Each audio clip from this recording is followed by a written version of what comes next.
So before we begin, I want to thank our sponsors. We've got our presenting sponsor is Rhea Health, and we have our panel sponsor, Deer Haven Gardens. And it's thanks to these two particular sponsors that we are able to bring this panel to you absolutely free today. So we want to express our appreciation to both Deer Haven Gardens and Rhea Health.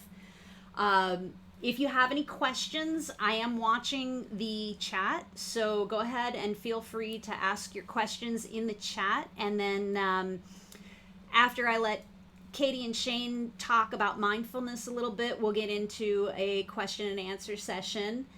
And so for those of you who have been with us all day, so far, Katie is with both Rhea Health and Embody Daily. She is one of our TSM coaches, and she runs the weekly TSM virtual meetups and is host of Embody Daily, which you can see her videos on YouTube. Shane, I had the pleasure of meeting about a year ago when Claudia and I were up in Western Canada for an addiction forum, and Shane is one of our moderators in our various Facebook peer support groups, and he has such an amazing background and set of tips that he has that he's developed about mindfulness. And Katie has a great passion for using mindfulness to help to get farther along on TSM and to really work with the process as opposed to against it. So I'm going to let Shane and Katie talk about their background, why mindfulness is such a personal topic for them, and some of the wonderful mindfulness tips that they have come up with over the last few years. So, Katie, Shane, go ahead and take it away. I'll go, and then I'll hand it over to you, Shane. Just if you were all here previously, you're aware of who I am, but for those who are joining us just now, my name is Katie Lain, and I started on the Sinclair Method almost 3 years ago and was on it for a year with so much success that I ultimately was able to go sober because I just lost all interest in alcohol. And the one thing I want to say about mindfulness, and we'll definitely dive into this more, that I think I realized when I was going through my own journey with the Sinclair Method, is how much I was actually mindlessly drinking before this method. I was just kind of being controlled by cravings and trying to quell that craving. And I'd have my ritual of a bottle of wine and a TV remote or whatever I was doing that night. That was kind of what I was doing. And I wasn't paying very much attention to my drinking other than thinking about the next drink, the next drink, the next drink.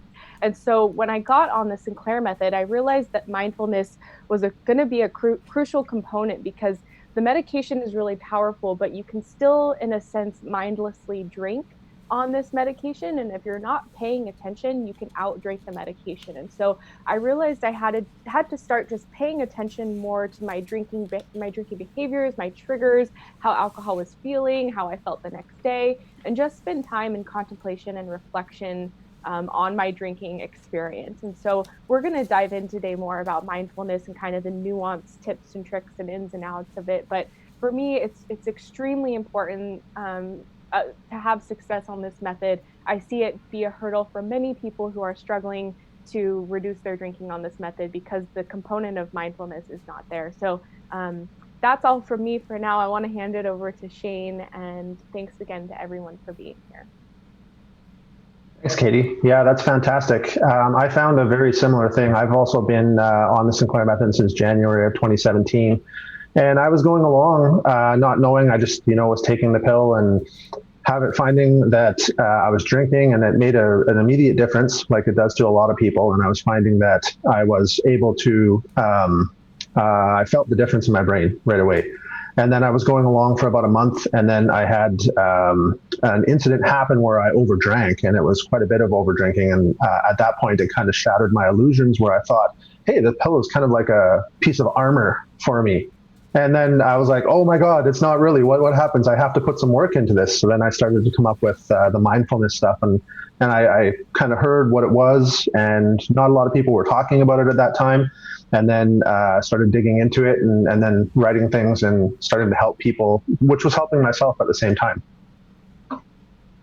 I want to ask you, Shane, I just want to ask you this question because I know we talked about this earlier. For you, understanding what alcohol use disorder is, as far as the formal definition, really, I think is a good place to start for us understanding mindfulness. So do you want to talk about the definition of AUD? Yeah, so I ended up getting the the definition of AUD. It took me a while actually to get into this, but then I kind of found it. It was after I had reached extinction, and it was the National Institute on Addiction that had defined it. And I was just looking through my notes here to try to find that. And of course, I don't have it right up in front of me. But if you look on their website and you look for the definition of it, they will tell you that it is a brain disorder. And for the medical definition to be there, the brain disorder is what we end up being classified with. And it's something that genetics definitely influences for us, but it's one of those things that is tricky because, yeah, you might not present in exactly the way that most people think that it would. So it's for alcohol use disorder to come into it. We're born with it. We may not develop it fully if we decide to get turned off of drinking at some time. But for those of us that do get caught in with a lot of drinking for whatever reasons we may have, it ends up becoming something that naltrexone and the Sinclair Method works extremely well for. Well, thank you. So how do you define mindfulness kind of practically, and then perhaps in like your own real life experience as far as it goes with Sinclair Method and mindfulness? So mindfulness to me, it's simply about being there in the moment, about noticing what you're doing as you're doing it, not thinking about what is coming later, about the next drink that you're going to have, about any of that kind of stuff. If you're physically tactile touching something, you're watching a program, you realize that you're actually there in that moment and you're living in that moment is what it means for me. Awesome.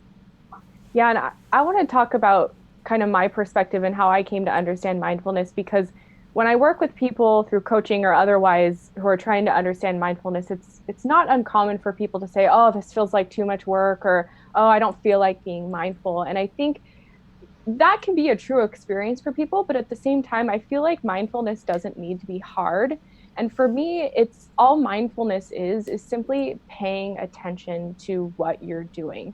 And by simply noticing something, there's a principle called the Heisenberg principle, and it falls into the laws of physics, but it just simply has to do with the fact of by noticing something, you are already changing the behavior of it. So by placing conscious awareness onto something, you are changing the behavior of it. And one example in a book I was reading is if they're eating 20 cookies a day and they want to eat 2 cookies a day, just by noticing how many cookies you're having every day without judgment, without ridicule, without beating yourself up, by noticing, you can help yourself reduce the amount of cookies, and you've got to give yourself the time to do it. And so it's the same thing with the Sinclair Method, where of course, getting compliant on the medication is crucial, and that's really the first step. And that's why a lot of times you'll see physicians or others just kind of make the first month be compliance on the method. And just by taking your pill every time 1 hour before you drink, that is a mindfulness practice, because you are intentionally and consciously doing something else as opposed to just buying the alcohol and chugging it. And so as you're going down the Sinclair Method road, there's so many different ways that you can be mindful, and it doesn't need to be hard. It simply has to just be you paying attention to what you're doing. And the first step, as I said, it's like complying with the medication. That's a mindfulness practice in and of itself. Jotting down your drinks, how many you drink, that's a mindfulness practice in and of itself. And then as you progress down the method, and you start to have your cravings go away, you're starting to chip away at the habit of drinking and identifying your triggers. These are all areas where you can place the light of mindfulness, or just that light of awareness on the experience. And just by doing that alone, can really help shift your behavior. And even if you drank way too much and you're regretting it and you feel like crap the next day, just by spending time, reflecting in that experience, thinking, okay, what went wrong? what was happening that day that caused me to drink more, just taking that time to contemplate and be with yourself and trying not to beat yourself up. But if you're doing that, hopefully you can get something more out of it, as opposed to just feeling regrets and wishing you didn't do it. What more can you dig into there so you can have more insights and perhaps do better next time? So that's kind of 2 cents for me. I'm curious, Shane, if you have response or other things to share based on that. Yeah, I agree with everything that you're saying there, and I'll just add a little bit on to the conversation for that. I found, and we say in our groups, that we want people to log their drinks, like you were saying. I found that the history of it, and it's not for you to think about every day and obsess over or do any of that. It's just a tool for you to use to see how things are trending, because it tends to go like a roller coaster. So you're going to have a bunch of ups and downs, which is typically what we see for that. But the logging part of it, the physical act of sitting there and putting it into an app while you're doing it, makes you think about what you're doing in that moment. And it helps you to realize that, hey, I've now had this amount of drinks and this is how I feel at this amount of drinks. And you might not have been realizing that before. And it makes you do things like measure your drinks, whereas before you might have just free poured it right into your glass. Well, you don't know how much you're drinking at that point. So it's really easy to get ahead of yourself. And by the time you're blitzed and you can't even think straight for yourself, you're just mindlessly drinking at that point. So you can maybe not get to that point. And then the other thing that I would add on to that, the third thing, because there's only 3 things: taking the pill, logging your drinks, and then the third thing that we like to get people to do is to switch their drink to something that they don't love, because it's really easy for you to take something that you really like to drink. And when I did this, and this was a tip that I was probably, I don't know, about 4 or 5 months in, and I was still kind of struggling at that point. And then we came up with it, and I was talking with Hank about it, and we ended up switching our drinks. And I was drinking some ciders and stuff, and I really don't like them. And I would typically and often have 1 drink, and then I would be done for the whole thing. And I found that it was still just as effective for me. And I was kind of shocked at that point. Yeah, that's pretty amazing.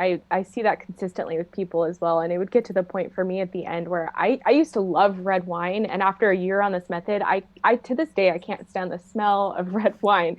But I would think I was going to want to drink, and I'd pour my glass of red wine and I would almost throw up. So it was interesting how that evolved to that. But I would notice if I drank beer, I'd feel super full. The red wine, it just didn't taste right. And Claudia talks about this too, she would kind of alternate all the different drinks and kind of get tired of one and switch to another. But I think for people that can be really hard early on, because they're like, oh, I love my whiskey or I love my vodka, and it's really hard to let that go. But again, just starting really small and saying, okay, one day this week, I'm going to have a drink I don't prefer. And starting there, as opposed to thinking, I've got to change everything right away. That's one thing that can be helpful, and not giving yourself too much of a daunting task right away. Go ahead. Sorry, Shane. Yeah, absolutely. I agree. Take it in small steps. If you can only do something, and even mindfulness itself, if you can only be mindful for 5 seconds in a day, do that for that 5 seconds that day, and then go ahead and do it. Keep practicing, and it gets longer and longer and longer. You're building this habit, and it's not comfortable most of the time, frankly. Yeah, and even if you're doing things that are, counterproductive to your success, if you're not waiting the full hour for the pill, or you are drinking really fast, not drinking mindfully and slowly, you can still detach from that experience and witness yourself doing this. And even that, as I was talking about the principle of just paying attention to your behaviors and what you're doing, that is an act of mindfulness. Even if you're still doing the destructive behavior and not doing it as you should or by the book, just by noticing yourself, and then, after that process, the next day reflecting on it to see, okay, why was I doing that? There's so much that can come. And for me, I feel like this process was vital to my success on the method. I was really spending a lot of time in reflection and contemplation and understanding my drinking experience so that I could slowly shift it and go a different direction with it, as opposed to the knee-jerk reaction to craving and drinking constantly every day. Yeah, I found a lot of the same things. As I'm going through the groups, I've taken dozens of different things that I've written about, and it was while I was going through my own journey that I was doing this, so it helped me at the same time. And one of the things that I had noticed, and I started calling it, was about what we're talking about here is cracks in alcohol use disorder. Now, this being the idea that it has its own armor, and you're trying to penetrate that to to kill it, essentially. It's when you're drinking out of habit. When you see it, or even suspect that you're drinking out of habit. These are the types of things that it starts to dawn on you that, hey, there's more to this than just thinking about the next drink, or you start to do. People generally start to have a bit of mindfulness, whether they call it that or not. And then you force a wedge in there by these little things. The 5 seconds that you take there is that the first little bit of a wedge that you get in there, and you get a bit of a foothold. And every day you're widening these things out with the new habits. You may decide that you're going to get a second drink going that's non-alcoholic, and you put it, and you have a sip of that. You alternate your sips. You may decide that you're going to take your drink and put it in the next room, for example, and you have to go physically get up and walk over to take a sip of that, and then go back and sit down and do what you're doing. Yeah, those are super practical and helpful tips. And one thing that really helped me, I just want to mention quickly, is I started to notice, and this was by accident, like I'd be out having drinks with friends on this method, and then I'd be planning, I'm going to have more wine when I get home. And just in the time it took me from going out with friends to getting home, it'd be 20 minutes, 30 minutes, and I wouldn't want to drink when I got home. And so I started to notice that by just taking breaks between my drinks, and if I was drinking at home, I'd go take a shower, have a snack, or go for a walk, but giving myself that like 20-minute grace period, whereas before the Sinclair Method, I'd be dying for the drink, and 20 minutes would feel like 10 years, and I'd finally get home and grab my alcohol and keep drinking. When I gave myself a grace period of time, I would notice, the desire kind of went away, and I would forget to drink or decide not to have any more. So that's one more I just wanted to add in. These are just things that, you learn when you're on the method. And I think, as you've helped so many other people through all the mentorship you've done, you really start to see consistently what works well for people. So appreciate you for sharing that. Yeah, and it's it just brings up more and more things every time that we start discussing. And we had this going the other day when we were talking about this conference, and it was fantastic because to add more in there, that I had a similar experience. Like if I found something, so we foster puppies, for example, and I'd be having a drink, and then the puppy would pee on the floor. And then, okay, well, I got to clean that up and, look after the dog and do that kind of stuff. And then after that, I wasn't interested, just lost interest in doing whatever it was because I had distracted myself for a little bit of time. And then after that time was done, then I felt what we've talked about this. And I know Hank will talk in depth about it later, but it's called the meh moment, where you're just kind of like, I could take it or leave it. You don't have to have the alcohol. And that's what hit me. And then I just stopped from that point, similar to when you were traveling home. And I had those obsessive thoughts, just like you. When's the next drink coming? Oh, I have this in the cupboard or in the fridge, and I want that. So, yeah, and that does go away over time. It's amazing. So, I want to ask you.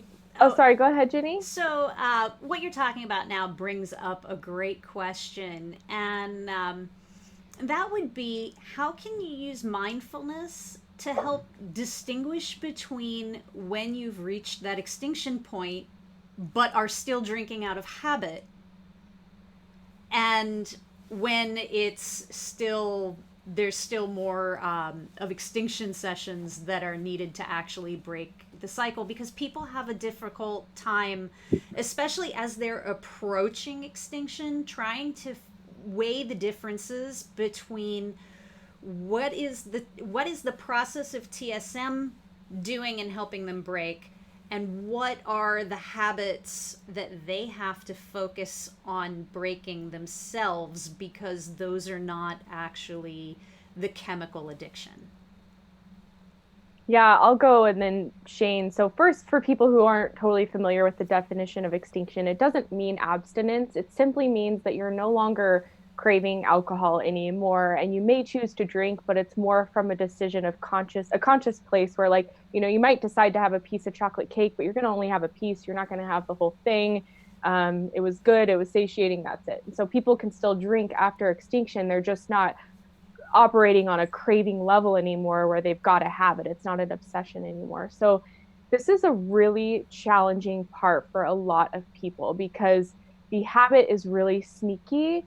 And sometimes it's hard to distinguish between, is this just a thought passing in my mind because this is how I've spent my Saturdays for the last 10 years, is day drinking all day. That was my experience, where that was a hard one for me to break, because I would stay drinking almost every Saturday for a decade, and plus other days, but that was like my day-to-day drink. And so I remember I was out on a walk one Saturday morning after being on the Sinclair Method for a while, and I was having that thought, like, oh, I think I'm going to drink today. And I was really trying to break that habit, because I was aware it was a habit, but I was having that desire a little bit. And so I took time. I said, okay, I'm going to give myself an hour or something and really sit with this craving. Or is it a craving, or is it just a thought? Is there anything else that is, what need do I have right now that I'm looking to alcohol to meet? What is it that I really want out of the alcohol?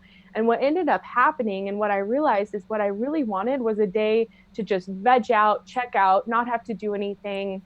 And alcohol would get me there a lot because it's so numbing and you can just totally check out on it. And so what I really wanted, though, was just a day off, a day to relax, no responsibilities. So what I did instead was I went and got a bunch of junk food at the store, and I went home and watched movies all day and didn't do anything. And I literally lost my desire to drink that day because I was finding other ways to meet that need. And so I think as you're transitioning from a place of craving, and then you're starting to get more toward the breaking the habit of drinking, it's important to give yourself that grace period. The first time you have a thought of drinking, it might be a craving. And that Saturday I might have drank if that craving was still there, but the craving went away as soon as I let myself do what I wanted to do, which was indulge in junk food and watch movies. But I think it's really important to give yourself a grace period, give yourself time to really sit with the craving, examine what needs do I have inside that I'm looking to alcohol to meet.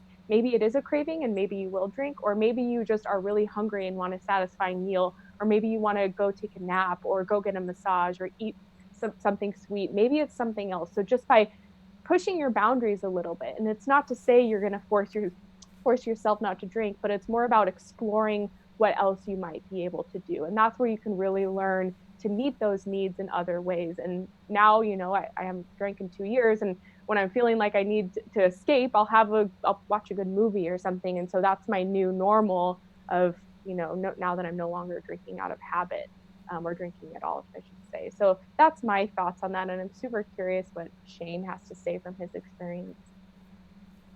Yeah, it's a really great question, and we come up against this constantly. So in our breakthrough group, we've had 21 declarations of extinction so far this year in 2020. So it's we run up against it all the time because it's very difficult. And as she was saying, it's your brain and alcohol in general, it tries to lie to you about some of the things, and the habits that we have formed can be very strong. So if we haven't dealt fully with those, we take these pills and stuff, and we do it until our brain's receptors go back to a normal state, which is referred to as pharmacological extinction. And that's where we no longer have thoughts, feelings, compulsions, or abnormal effects in our life that are coming up from alcohol. So we're not living with any of these effects. And as these get less and less in their lives, they might find events that they come up to that they haven't done in a while. So you may only go camping once a year. You may only do one of these other things. And at those times, you haven't reformed those triggers and those things that you have in there because it's a let loose, hey, let's party time when you go camping or you go to certain social events and stuff like that. So then you naturally will go with that. So the mindfulness component that people have, and let me just back up a little bit here and say that by the time we get to this point, people have generally planned themselves out a mindfulness. So it's really about being active with your AUD and making sure that you are doing something that's going to get you across the finish line, because it's definitely not just a spectator sport. You need to take action with what you're doing.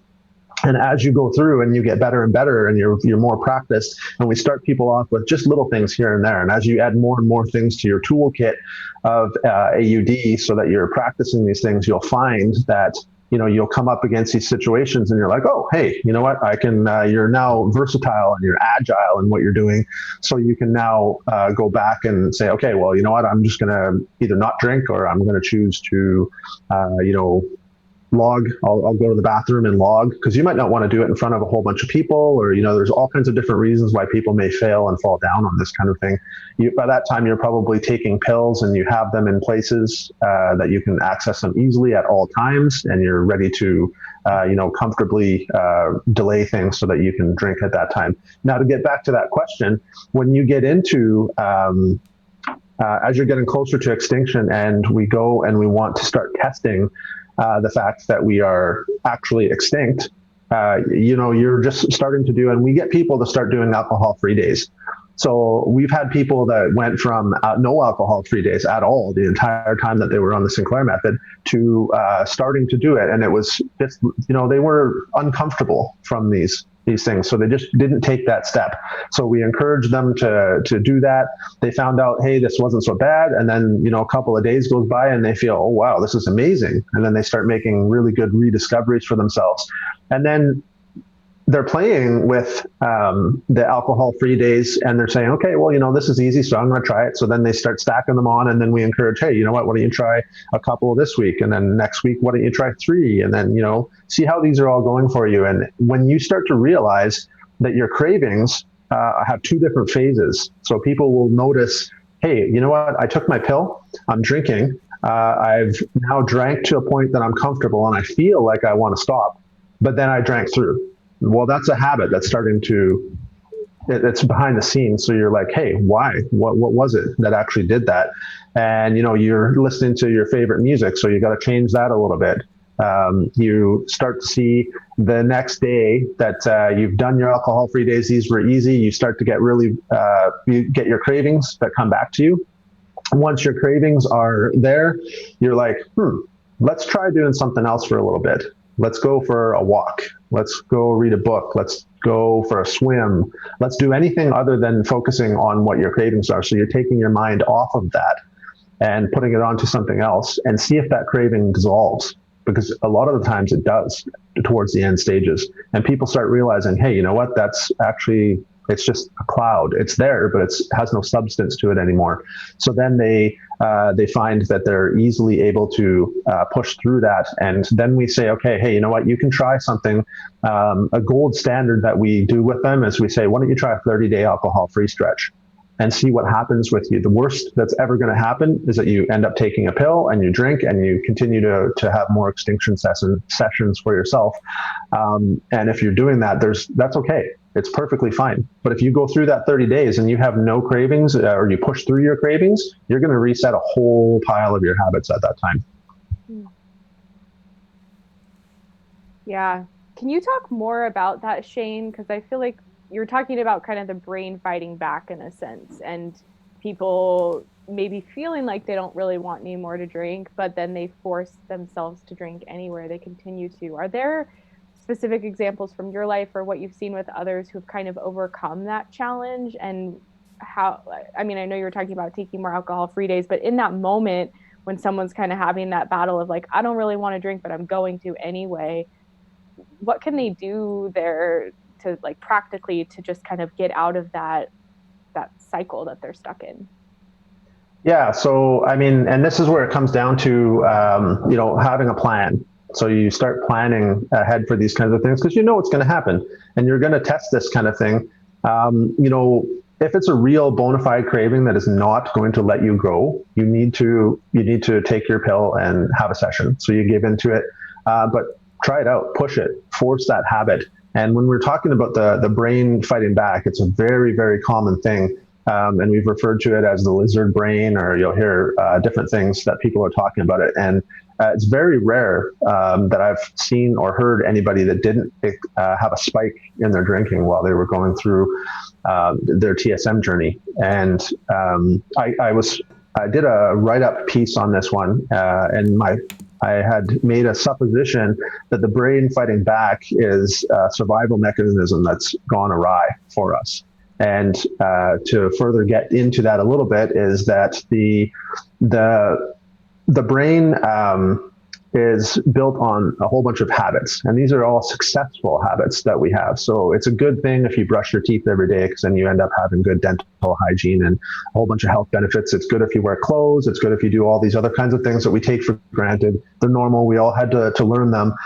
Well, the habits that when you set a habit, your brain doesn't understand. The lizard brain, the brain fighting back, the part that's going to want you to continue to do this and make it uncomfortable for you to do it, is saying to you that this is something that is needed for your survival, because it doesn't know the difference. It doesn't have a higher functioning thought process that it goes through. It thinks that, this is what you did, this is what you do, this is how you enjoy yourself, this is what you're doing. So you start to do things that are going to take your mind off of those. And so you need to get something that works really well for you, that's going to completely immerse you in a distraction for yourself to test yourself out properly. Because if you're still, you're not fully engaged in whatever it is, so get your hands going. Maybe if you get out there, you're listening to music and you're gardening, or you're doing something, you can't take your mind off. If let's say you're riding a bike, you're definitely not taking your mind off of that, because as soon as you do, you could end up in an accident, or you're doing something else that is going to work with you for that. And then you can start to take control back from your brain fighting back. But again, to reiterate that, if you have a problem with this and it's really, really not leaving you alone from the craving perspective of it after you've tried doing these kinds of things, it's fine. You're not there yet, but you're making a lot of progress and you're testing that out. But know that your brain is going to kick back and it's going to try to trick you into thinking that you need to do all of these things. And it's a very normal thing. And to back up something that you just said, Shane, when people have those spikes, yes, they are absolutely normal. In fact, it's actually discussed as part of Pavlov's extinction theory. Of course, in the sense of TSM, it's an ironic phrasing for it. It's actually called spontaneous recovery, and it doesn't mean what recovery from a substance addiction means. It means that there is a tendency for the initial cue response, that alcohol trigger, that over drinking, to happen after the extinction process is complete, and to have that last resurgence of the activity. And that panics a lot of people because they're not expecting it. They think, oh, I've succeeded, and now, oh no, what's happening? Is this not working? What's going on? I drank too much. And the important thing is to know that it's normal, it's okay. And as long as you don't panic about it and you maintain your medication adherence and do the things that you're supposed to do, it's a temporary last fight back from the lizard brain to try to recapture the addicted relationship between the endorphins and alcohol. And so what you're talking about actually has scientific basis behind it, and that's why so many people experience that. It's not just a random occurrence. It's not something that is isolated to addiction. This is in any habit breaking. It's so easy for old. That's why they say old habits die hard. It's very much that. So there was a question on the chat about which one, in your opinion, is better for mindfulness, because for instance, Ria has breathalyzers that are incorporated in instead of physically logging drinks, and so there's benefits to both. So how does, since we've covered how logging a drink works for mindfulness, Katie, can you talk a little bit about how people can incorporate mindfulness into using their breathalyzer? Yeah, absolutely. And RIA does use the breathalyzer in their program. And what is great about that is that it is a precise, objective measurement. And so if you're writing you've had 2 drinks, well, was it a 3% beer or a 6% beer? It's not the exact measurement. And so that's just one way that it is precise, and also it's objective. So it's not up to you to write it down. Maybe you might be a little buzzed or you miscounted. It can be something that you can really rely on for the numbers. And what's one thing that I hear all the time from people that shocks them, because RIA has people breathalyze in the morning when they wake up and at night after they finish their last drink. And they'll wake up in the morning and do a breathalyze session and find that they're still blowing a really high alcohol level, like sometimes over the legal limit of 0.08. And so that right there is kind of a very humbling and mindful exercise to see, oh my gosh, I was drinking last night, but I'm still intoxicated and I'm going to work this way. And so that can really help someone to begin examining their relationship to alcohol and really how it's affecting their day-to-day life. So I think a breathalyzer, whether you're in RIA's program or you can just get your own breathalyzer, they can come in little pocket sizes and you can literally have it in your pocket. I've seen people use it again as an objective way. If they, someone who was with RIA was like breathalyzing all day long because he didn't want to get above a 0.08, but he was like on a camping trip and wanted to keep drinking all day. So he was checking his consumption or his BAC level. And if it was higher, then he would kind of take a break and have some water and then resume drinking later. So it can be really helpful if you're into data and you want precise objective measurements. Writing down your drinks, if that's what you can do through the C3 app or just writing it on a piece of paper, that's great too. I think just counting your drinks, because that's something we've never done when we're in throes of alcohol addiction, it can really put it down in 3D and in real life for you to see, oh my gosh, this is how much I'm drinking. And like Shane and Jenny are speaking to, there's so many ups and downs on this method that if you're having a week where you're going up and you feel like, oh my gosh, it's not working, when you have that historical data to look back and see, oh, you know, it was working here, this is just kind of a uptick or whatever.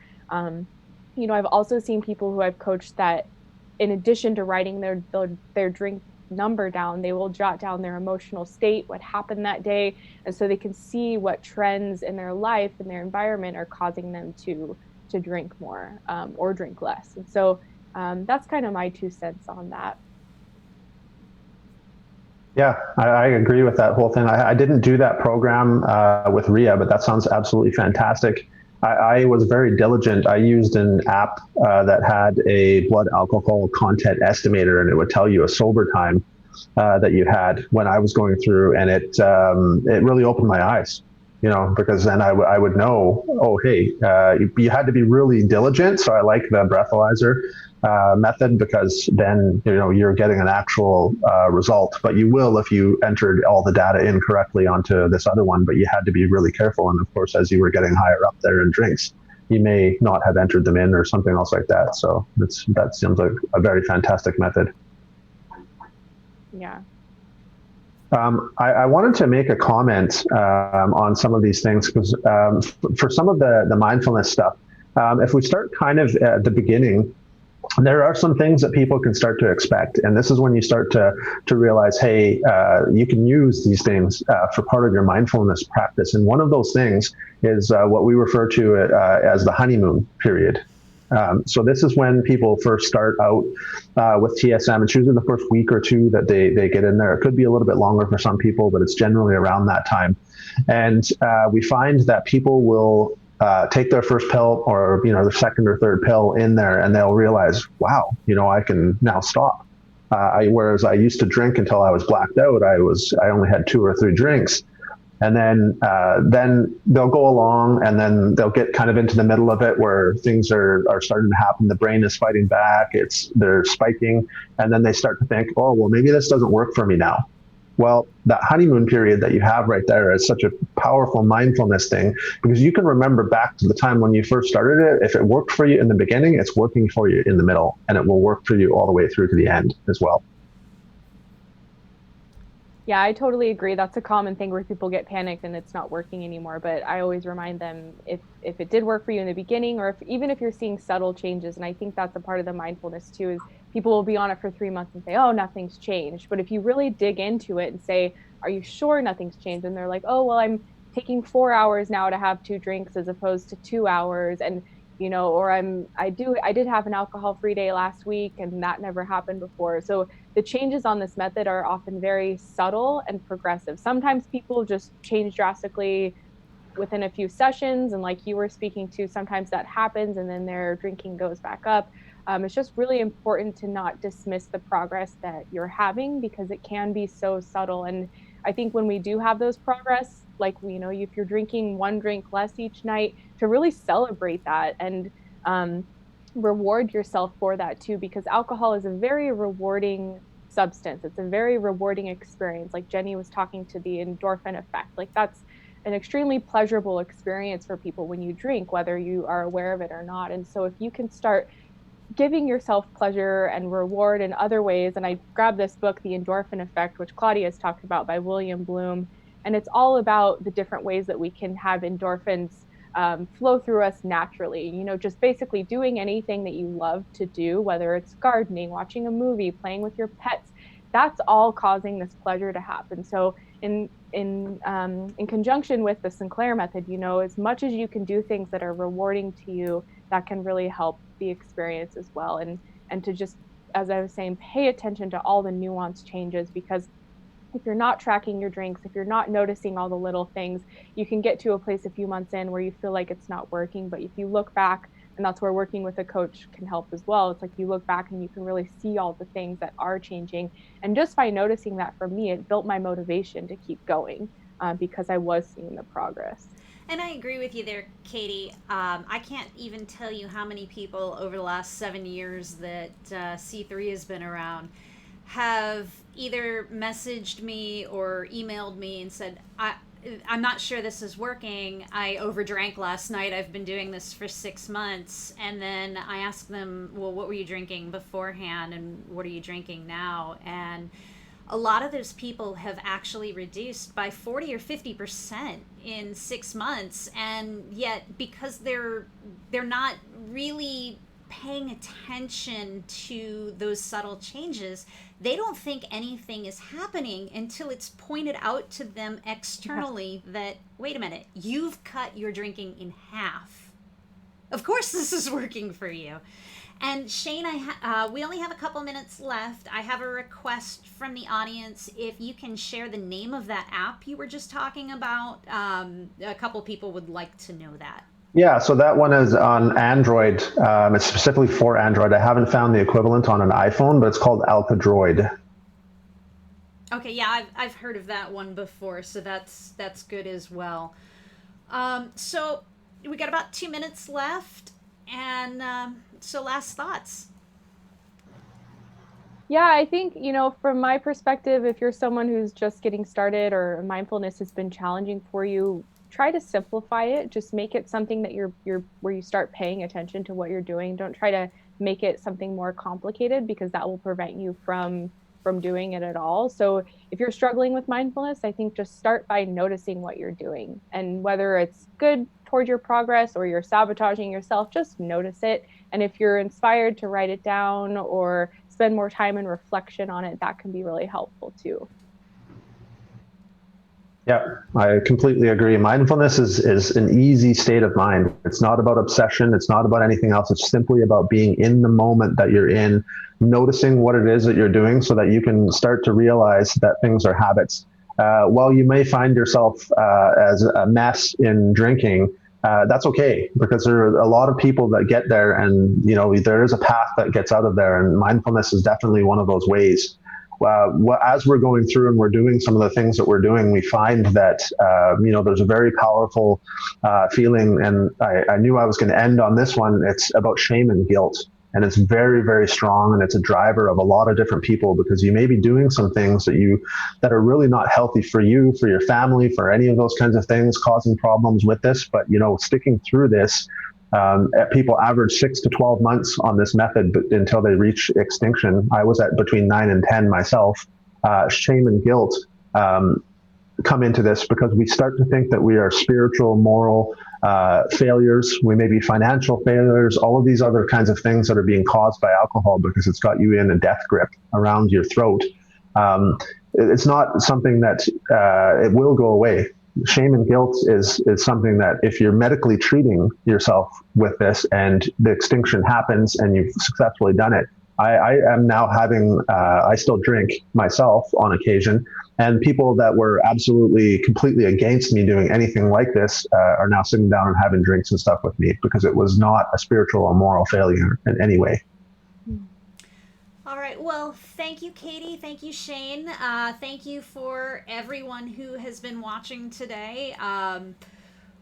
Again, this has been a really well attended panel. There are so many people who have been watching, which is excellent. And a lot of good chatter on in the chat room, which is great. Once again, I want to thank our panel sponsor, Deer Haven Gardens Recovery, and our co-presenting sponsor, RIA Health. Again, it's our sponsors that are responsible for why everyone gets to view this content for free, and why there was no subscription or ticketing required for people to get this event. So really appreciate our sponsors, appreciate you guys as panelists. If you guys out there watching find this content beneficial, if you want to see us able to do more of this, I'm going to go ahead and drop a donation link in the chat room as soon as we go to intermission. I do encourage you to offer a donation, even if it's only $5. C3 Foundation is a public charity. We're a nonprofit. We are almost solely supported by individual donations, and a lot of little donations can make a huge difference, and it's why we've been able to last 7 years as a nonprofit, and why we are still just getting started. So, Jenny, can I cut in for a second? Absolutely. Sorry to interrupt you there. I just wanted to point out to people that one of the easiest ways for them to donate as well is through the C3 Smile, Amazon Smile program. If you can do, I don't know if people are aware, but you can do donations to that. You put them in as your sponsor or as the person you log in, and it has to go through like smile.c3. If you can put a link to that one, if you have it in there, it's a really easy way. I can get that in a little later, but on our C3 Foundation website, probably on Monday, I'll be sharing a post. They have just finally made Smile available through the iOS platform. So now, whether you're iOS or Android, you can now use Smile directly through the Amazon shopping cart, through Amazon Smile on your smartphone. So I will have that information available on our Facebook page, probably at the beginning of the week. So again, thank you so much for your time. And we are going to take a bit of a break, and then Claudia and I will be back at 3 o'clock Eastern to talk about all things C3. So thanks for watching, everybody. Bye. Thanks, Jenny. Thank you.